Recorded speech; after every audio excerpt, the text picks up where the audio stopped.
Welcome to Married to History, where we try to be informative, entertaining, and family-friendly. Aloha, I'm Christopher, and I love my wife so much. I also have a fancy piece of paper on my wall that says that I know more about history than most people do. I'm Shirley. I'm a homeschool mom that relies on good curriculum, Christopher, and Fiddler on the Roof to teach our kids history.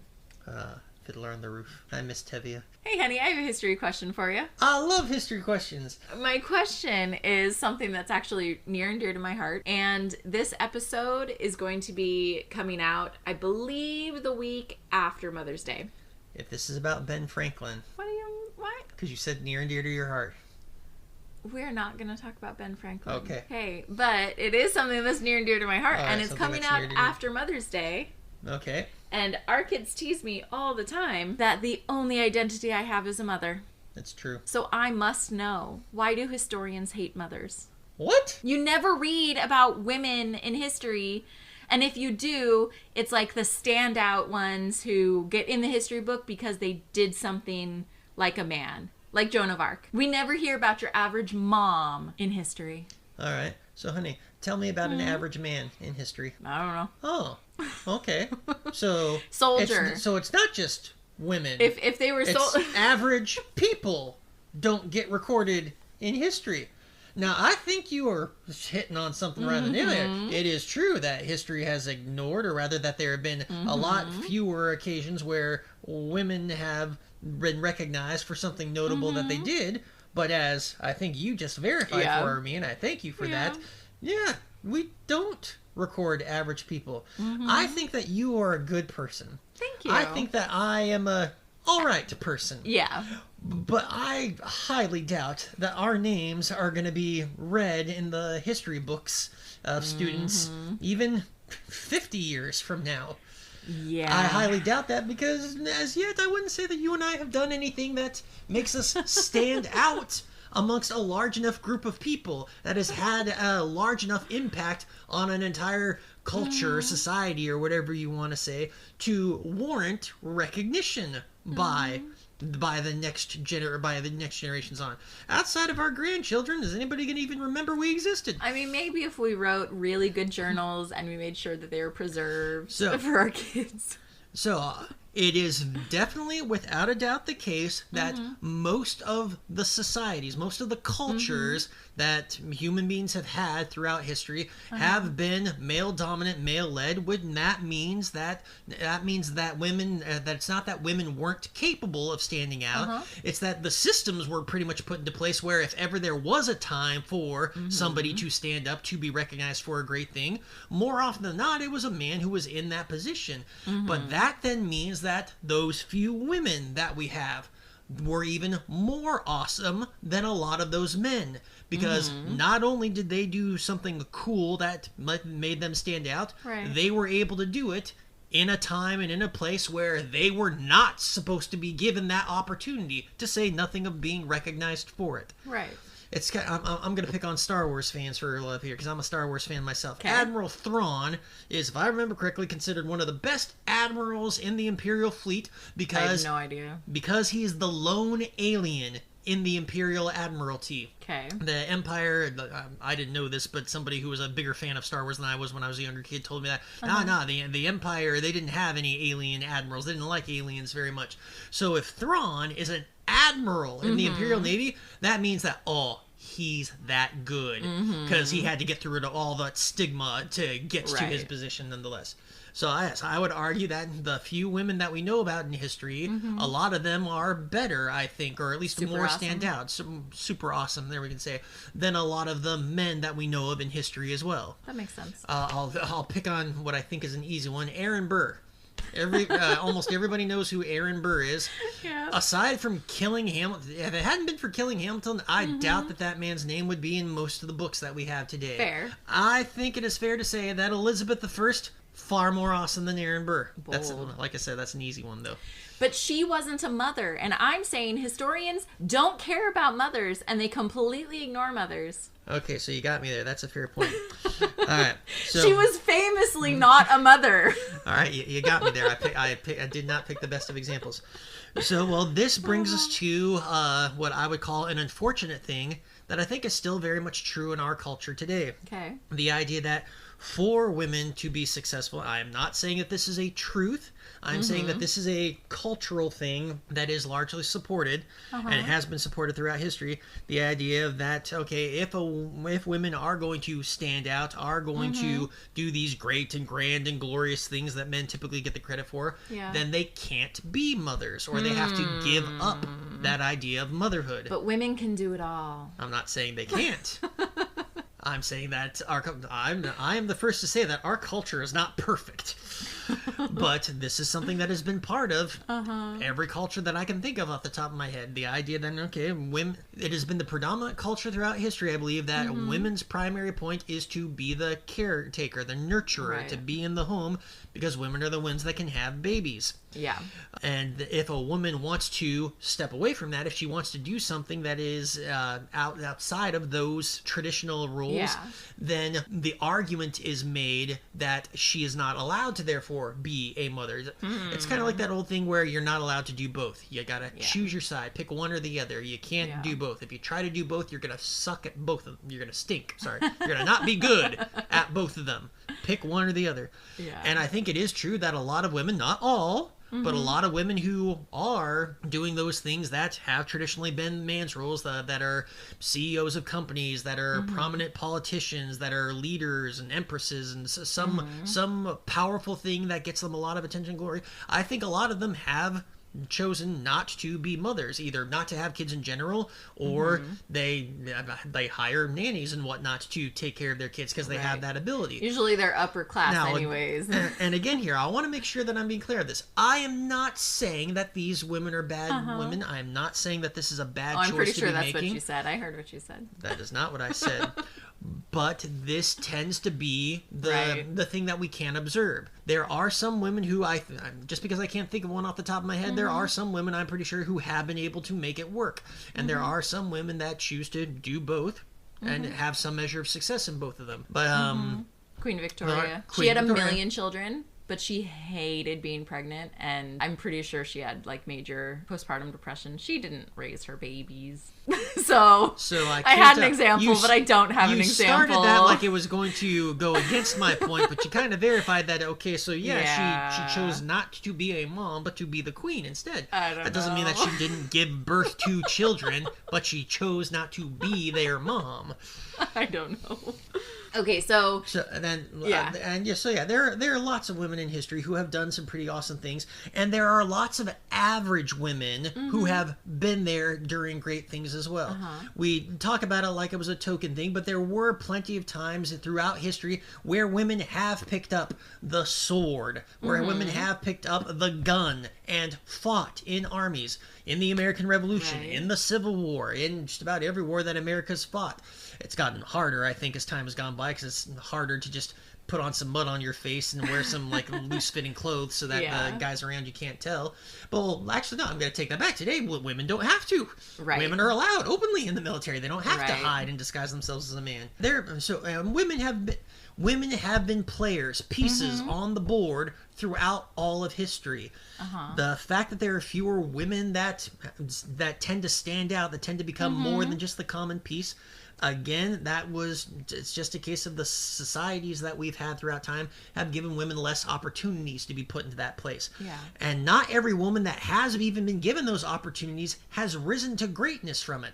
Some women that have been queens, that have been bosses or whatnot, they've been forgotten because, even though they got to that grand position, they didn't do anything that history decided was noteworthy.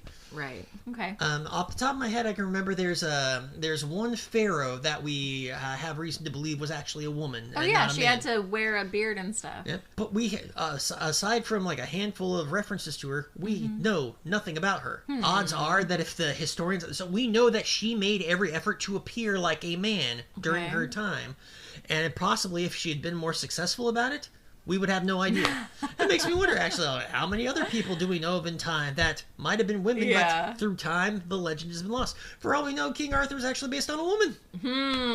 Interesting idea. I'm not saying I believe that, but I'm saying it's possible. Anything's possible. Okay, so something that I have Oh, and sorry, and I Yeah. do want to be sorry. One other thing, in reference to those who say that being a mom is not cool, is not awesome or whatnot. Tell me the awesome person that didn't have a mother. I mean, plenty of people were raised with, like, not necessarily was every person but- raised with a mom. But okay, I'm not saying Or by a raised. good mom. I'm not saying raised by a mom. Tell me the person that didn't have a mom. Birthed They, by a they, mom. they all yeah. had a mom. Yeah. So none of the great people would have ever been, alive if it hadn't for a mom. And I am personally of the suppose. belief that motherhood is not the only thing that women can do, but I'm inclined to think that it's the best thing you can do. I know The best thing you could do. You're going to make people No, mad. let me be fair when I say this. I am saying that because, okay, I'm going to go with something that I heard President Biden say. I believe I heard President Biden say there's nothing that a man can do that a woman can't do just as well, if not better than. Right. And I'm going to go with a slight, okay, I'm in kind of agreement with him on this because I'm hard pressed to think of anything that men can do that women cannot also do. Not necessarily better, not necessarily as Okay. equal, but that women cannot also do. The ever famous joke is that men can pee standing up. You can pee standing up. Maybe you don't have as good It's a a little aim messier. as men do, but you can do it. But men can't give birth. Yeah. That is something that we cannot do. Right. At least not yet. I don't know where doctors are getting on this skull. Science but fiction. I would hope that doctors have Way better of the things to do with future. their time than to try to fix that. Okay, so something that I've And emphasized women are too. better at being moms than we are. I mean, men suck at being mothers, Maybe it's because you don't try hard enough. which is one of the things that makes us suck at it. So something that I've emphasized to the kids when I've talked about, history in general is that, like you've been saying, to get your name in the history book, you have to do something above and beyond and something recognizable, and it has to be written down. And that doesn't mean that all those people in the background, all the peasants in the feudal times, that doesn't mean that they had, they didn't have worthwhile lives. It doesn't mean that they were worthless, but their names weren't written down because they didn't do something above and beyond, but they were still important and they fulfilled their role. It's the misconception that people have where that, if you you mean nothing unless you get into a history book. No, you mean something to somebody. Yeah. You hopefully you mean something to your parents, unless your parents are bad parents. You hopefully mean something to your kids. Even if you didn't have kids, you can mean something to the neighborhood's kids. There are Your friends, At least or- some of us have brothers and sisters. I cannot think of anybody that doesn't have at least one of the things on the list. Parents, mother, father, brothers, sister, cousins, aunts, uncles, neighbors. And just because your name isn't going to get into the history book, so history is not going to remember your existence, doesn't mean that those people in that little corner of the world don't recognize and don't need your existence. Right. So I'm curious what you can tell me about, just like in general, let's say pick your favorite war. What good were mothers doing during that time? Often enough, during the war periods throughout history, women were fighting in a support role. Every now and then there was a woman who, because of skill or talent or respect even, could openly fight in the front lines with the men.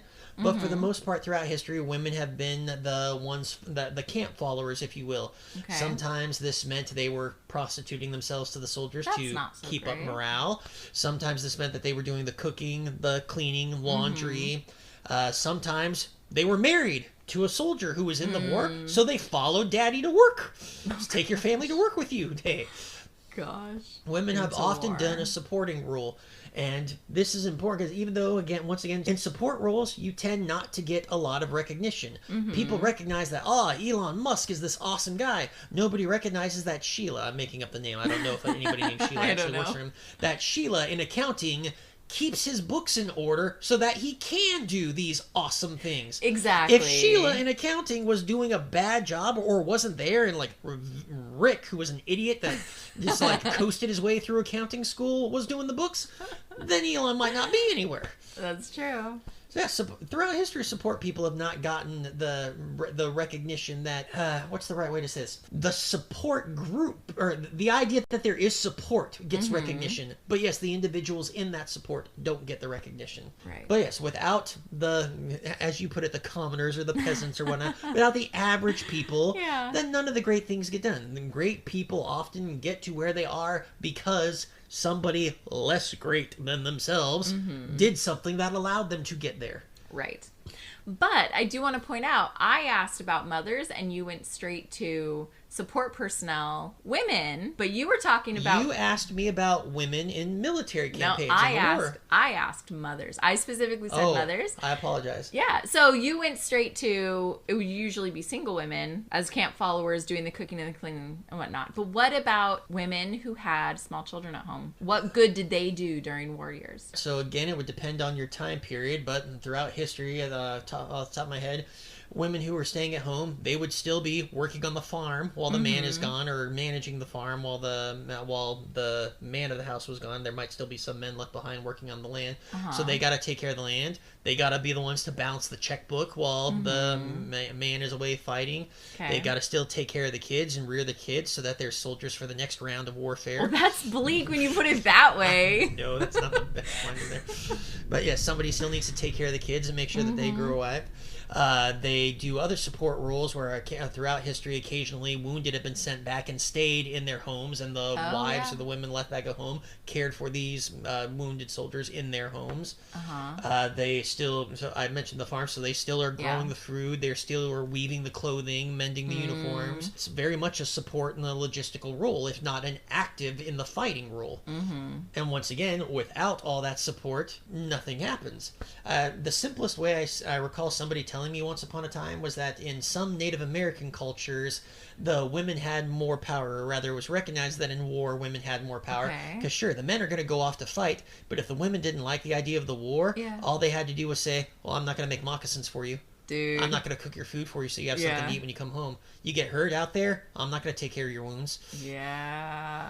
So, and the men weren't going to go off to fight if dinner wasn't going to be ready for them when they came back, or if they didn't have moccasins to walk around on the rough ground to go fight. That's interesting. We didn't have that in like Western European culture, do we? To that extent. I am hard pressed to think of anything along those lines that has happened throughout Western culture. I do not recall anything like that. If there is something out there that I'm not familiar with, then I hope somebody will let us know. But no, I do not recall any Western culture that had that level of women's control over the issue. Often, I would imagine, often enough because there were enough men to actually do that work if the women did dare. I'm using quotes when I say that, dare to not participate. Well, and it also, there again, you have the cultural thing. Perhaps, assuming that whoever told me this analogy for the Native Americans, it would seem that, well, in that case, the Native American women, the cultural dynamic of men and women in that Native American community would be different than the cultural dynamic that we get out of a lot of Western cultures. True. Let me give you some famous mothers in history. Love it. Agrafena, if I remember. No, Agrafena. No, not Agrafena. Agrafena was the mother of Nero, Emperor Nero. She was scheming. So yeah, she had a profound impact on history. Absolutely. We tend to remember more her son Nero and her latter husband, not Nero's father, but her latter husband, her own uncle. Oh crud! What was the name of the emperor? I can't remember what his name was. Claudius. I don't know. I'm drawing a blank. I'm drawing a blank on who they were. Anyway, Agrafena, she was the daughter of Caligula, I think. Ooh. I might be getting my relations wrong. Anyway, Nero's mom was an influential woman on history. She did everything in her power to make sure that her son, despite the fact that he was not the emperor's biological child, was named as heir. And because of her, and then later poisoning her husband when she got what she wanted, Nero, arguably the most infamous emperor, the top 3 most infamous emperors in Roman history. Infamous? Don't do that. Don't quote that movie.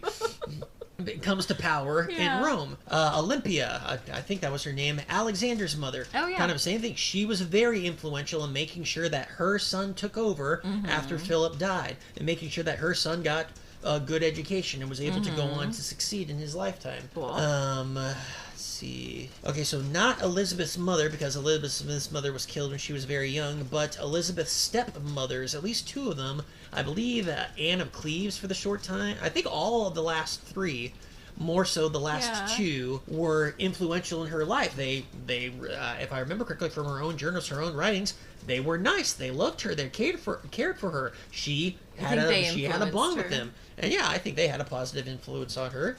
Even though they weren't her actual mother, they acted like a mother. And this is another thing. Even if you don't have your own children, there are other children. There are plenty of children out there that need mothers, that need better mothers than the one that they have, that need a mother, period, or could still benefit from having another mother just as good, if maybe not even as good, as the mother that they already have. I myself have 3 mothers. And I love them. How many grandmothers do our kids have? we love adopting grandmas. Our kids have several grandmothers. Yes, and that's something that I firmly believe in. And this comes up every time that Mother's Day comes around. And I know that I have friends that have a hard time with Mother's Day because they either have a bad relationship with their own mom, or they haven't been able to have children when they wanted them, or they choose not to have children and they feel looked down on Mother's Day. And I firmly believe that to mother is a verb, and every woman has the potential to be a mother. You don't have to give birth to a child to be a mother. To me, being a mother is being a positive influence in another person's life. In a nurturing way. So if you are, people talk about like their friend group has the mom friend of the group, that's a mothering role. Being the awesome aunt, that's a mothering role, like you've said. So yeah, we adopted a grandma for our kids who never got married, never had children of her own, but she has been such a huge positive female influence on me and our children. So she's a mother. She deserves to be celebrated on Mother's Day. While you're talking, another mother that stood out in my mind, Genghis Khan's mother. I don't remember her name. I wonder if anybody knows her name. Okay. But we know that she had a profound influence on her son. Okay. So when you hear Genghis Khan, what do you think of? What's the image of the man that comes up in your mind? Super bad dude. Super bad dude, right? If I remember correctly, we have accounts from several witnesses testifying that if his mother so much as looked at him sideways, he went cowering into the corner. No way. Yes. Okay, if we're assuming that those sources that we have are believable, then yes, a stern look from his mother would send that boy crying into a corner. That's awesome. Can you think of any others? I would say another thing. So, granted, this is not an individual mother that I can think of, but I would suppose throughout history, mothers have inspired their sons and their daughters to do some of these great things. I doubt that there were many people, be they men or women in history, that have accomplished many great things if they didn't have some manner of motherly figure in their life at some point in time. Right. And one of the things that continue, kind of going along with what you said, one of the saddest experiences that I've still had to this day, I had a friend who I love. I miss her terribly, but she went into a bad and dark place, I think, when she found out that she wasn't going to get to be a mother. Yeah, that's hard. And I cannot begin to imagine what that must be like, especially since we've been fortunate to have 4 wonderful kids. So I know that I cannot imagine what is going through her mind, or what went through her mind at the time, the pain, the sadness, whatever she must have been experiencing. Right. But the idea that she thought to herself then, okay, well then that means that she was useless, that there was nothing else that she could do, that she would never be a mother, that she couldn't, that like, even if she couldn't adopt, that she couldn't just like embrace or been a quasi-mother to other children, because she was in a community that had plenty of other kids, other people around. She could have been a mother in those fields, but she never, to the best of my knowledge, she never even tried to embrace that. That's hard. The last time I heard from her, she disappeared into a deep veil of sadness, and I to this day I really don't know what happened to her. Yeah, you lose touch of people, and it's hard. That's too bad. It's very too bad. Well, that was a downer. Yeah, it was. I'm sad now. I know. I really miss her. Yeah. Okay, do you have anything else that you can share with us? I don't know, you want to drag up any bad memories of my mommy? I know you're critical of my mommy from time to time. Excuse you. I'm going to cut that out. Coward. Don't want to face the wrath of your mother-in-law. There we go, mother-in-laws. You cannot convince me that there is anything more terrifying to man, and yes, I mean man, than the mother-in-law. Can't do it. Would you There's argue? nothing more terrifying to man throughout the history of time. Well, okay, maybe just in the modern day. Yeah. That is more terrifying to man than the mother-in-law. Are you saying that mothers-in-law are more influential on history than mothers are? I did not say that in the lies. No. Is it possible though? No. Because you came out pretty strong. I'm saying that mothers-in-law? Yes. Mothers-in-law are the most terrifying thing that has ever existed. The most terrifying of the gods' creations was the mother-in-law. Even some women would agree with this. Oh, absolutely. It's See, not just men that are You just affected. confessed you don't like your mother-in-law. I love my mother-in-law. What And did she's my mother wonderful. ever do to you? Nothing. She has said from the beginning that Yeah. you were the best thing. And we know Yeah. that between the two of us, even though I am her only child, Yeah. that you are her favorite child. Yeah. So I don't know why you're trying to make it sound like I don't like my mother-in-law. I lucked out. I didn't say you don't like her. It said you had some criticism of her. When? I lucked out. You didn't like that she abandoned me at Disney World? Did she abandon you at Disney World? Oh, I didn't tell you that You story? ran away. I didn't run away. I don't remember what it was. You Alright, we should you probably got edit this part lost. out, You went 'cause to the arcade. I didn't get lost. They gave me bad directions. I don't know. It was a different time. What were you, like 14? It's a different time. I don't know. It wasn't the 70s. I don't know. All right. Do you have anything else to share? No, I'm good. Okay. I love my mama. That's my favorite line in Wreck-It Ralph. It's make your mama's proud time. I love my mama. It's a good quote. Should watch that movie again. That was a good movie. Yes, it's been a while. Not a big fan of Sarah Silverman, but otherwise it's a good movie. I wonder if she's a mother. I don't know. She is a woman, and so she has value as a human being. Never claimed she didn't. I don't know. I'm just saying, she doesn't have to be a mother to have value. Didn't claim she did. Okay. I I just want to make sure everything is clear what we've been talking about today. simply asked the question. Is she a mother? I have didn't no even idea. ask the question. I just said I don't know if she's a mother or not. I was just No curious. idea.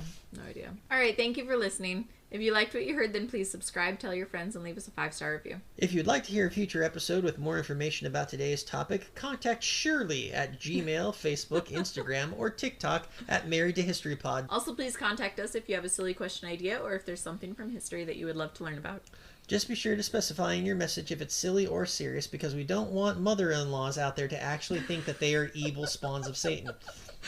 I never said that. Said what?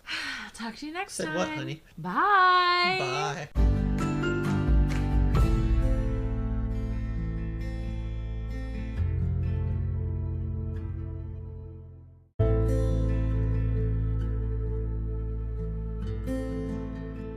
Welcome to Married to History. I don't know why I can't talk. Welcome to Married... Shut up. It feels like sometimes I talk too fast and then the words like smush and I know it doesn't come out right. I love So I have you to start over. so much. Shut up. Hey honey, I have a history Let me ask that again. Shut up.